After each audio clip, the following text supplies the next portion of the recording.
Karigumba Saul amada Quran Sharifpu thamlaga haibadi yomsillaga mainungda tharabasu chakloi.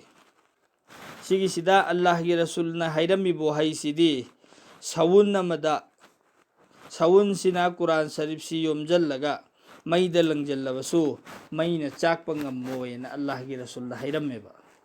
Adu sigisida wakhanda ikhoigi wakhanda khanba kanda arthani thokna lauthokpa yayeba. Amana karino hai matamda sawan haiba direct hairibo haisimak sawan ikhoigi samawan sida Quran Sharif si yomjallaba aduduga maida langjanba kanda cha oyena Allah gi Rasulna haiba amana direct Allah hairibo haisimak lauba. Adu oiragana Allah gi Rasul gi matamda khakta khas oibaneba maramdi Allah gi Rasulna leiringai gi matamda karigumba sumaina tauba taragadi cha oi haibaduneba si Allah gi Rasul sallallahu alaihi wasallam da Allah na pirakpa mu'jiza amaneba mu'jiza hairisi nabi khuding makta Allah na khas oina pireba makhoida haibadi Allah gi banda sing sibu Allah gi maikaida kaujan ningai gi damakta makhoida atopa mi singna Taurakpa wahang singgi paukhum pinaba amadi makhoida thajaningai gidamakta Allah na makhoida ahenbu pangan khara pawar piyaba aduneba mu'jiza hairise adu hairiba wahaisimak direct lauba taragadi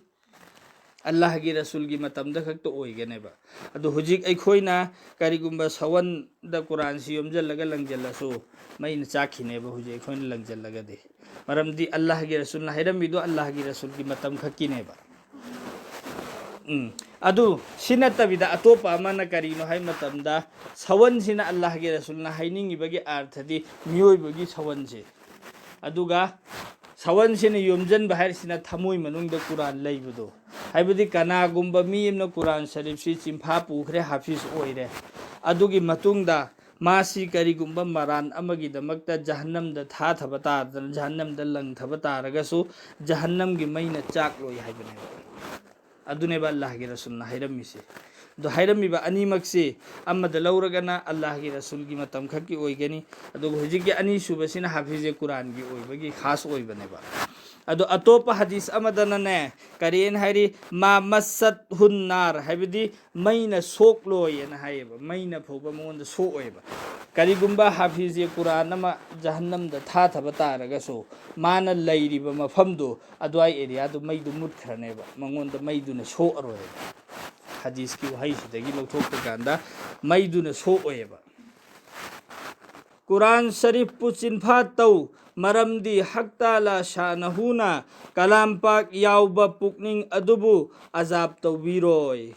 hadis asina wafam asigi afong badalil ni haibdi ngasaigi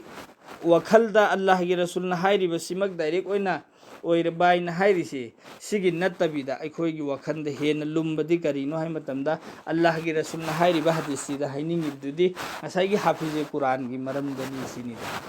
atopa mafamda su Allah gi Rasulna hafize Quran dadi mukhoida Allah na azab tawroyen haibudo Quran Sharif chinpha tawbabu arembani hairiba miyoi sing fazail sing asida Allah gi damak khara khantabiyu asigumba matik magun asina mi khudingmakna thawai yaufam thokpani maramdi gunah tawdaba amasung mainung changbagi matik charoidaba kana leibage